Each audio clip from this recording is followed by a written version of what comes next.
The bilateral relations between the Philippines and Myanmar have been strengthened by the exchange of visits between our heads of state and government.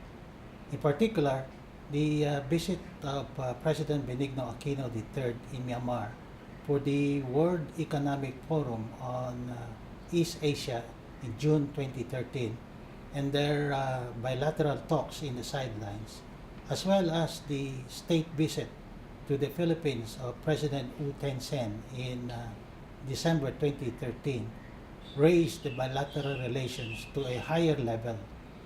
The state visit resulted to the signing of a number of agreements that aim to enhance our cooperation in the fields of information, renewable energy, agriculture, food security, and trade and investment. One notable agreement that was also signed during the visit is the visa-free agreement, which allows Filipinos to stay in Myanmar for up to 14 days without the need for a visa. It is worth noting that the exchange of high-level visits has fast-tracked air talks between the Philippines and Myanmar. On 19 to 20 May this year, Philippine and Myanmar aviation officials will discuss in Yangon the air services agreement between the two countries, which may result in the first direct flights between the Philippines and Myanmar. There are a total of 590 Filipinos registered with the embassy as of December 2013. Most Filipinos in Myanmar are engaged in the engineering and manufacturing sectors, comprising 45% of the total number of Filipinos with temporary migrant status in Myanmar. We also have Filipino professionals working here. They are teachers, architects, journalists, and technical experts. Recently, we have noted an increase in the number of Filipinos registering with the embassy, with most of them involved in the telecommunications industry and managerial or supervisory positions in some multinational companies such as Coca-Cola, Orido, Mitsubishi, and Ericsson companies, to name a few. In his forthcoming visit in Myanmar, President Aquino will participate in the 24th ASEAN Summit to discuss pressing issues in the region, such as the ASEAN integration.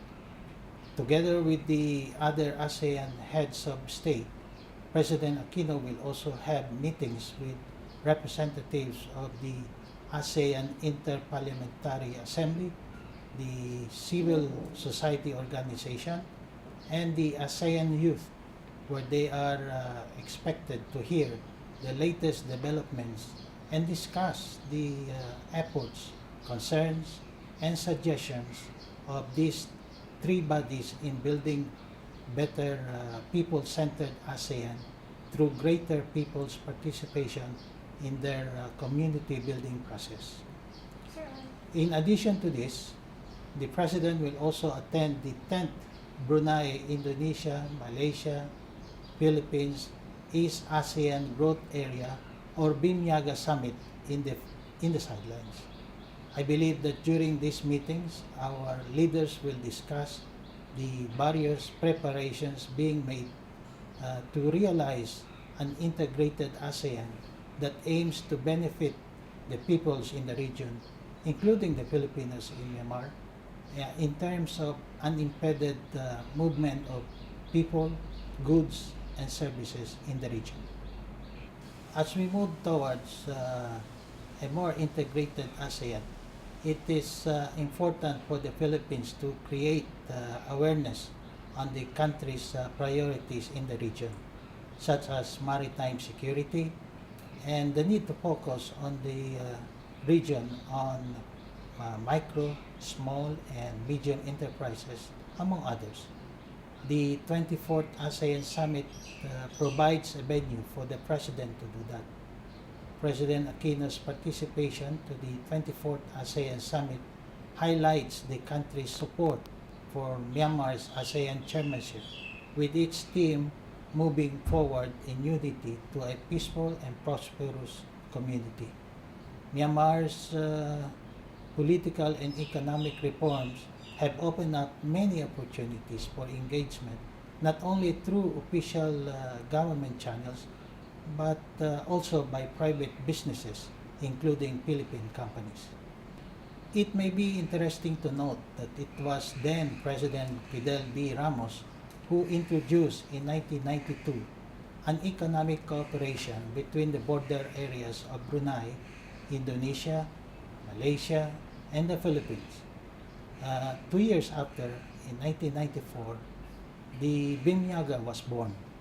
As we all know, the Philippines has recently concluded the comprehensive agreement on the Bangsa-Moro, the peace agreement between the Philippine government and the Moro Islamic Liberation Front. I believe Bimyaga is one venue for the Philippines to realize the goals of the comprehensive agreement on Bangsa-Moro, to promote lasting peace and sustainable development in southern Philippines through the promotion of enhanced connectivity and the facilitation of trade and investment between southern Philippines and Palawan, Brunei Darussalam, Indonesia, and Malaysia. There are also vast opportunities for cooperation in the adjacent seas, more specifically the Coral Triangle, which is believed to be among the richest in marine biodiversity around the world. It should be pointed out that cooperation on preservation of the ecosystem while ensuring sustainable harvest of marine resources is one way of building confidence and trust among coastal states. The seas that connect Southeast Asian nations are vital to maintaining peace, stability, and progress in the region. The ASEAN Summit is a venue to discuss regional issues. Maritime security is a regional concern and also one of our priorities. It is inevitable, therefore, that this matter will be raised during the 24th ASEAN Summit. Mga kababayan, kami po ay nagagalak na ang ating mahal na Pangulo ay makakarating muli sa bansang Myanmar.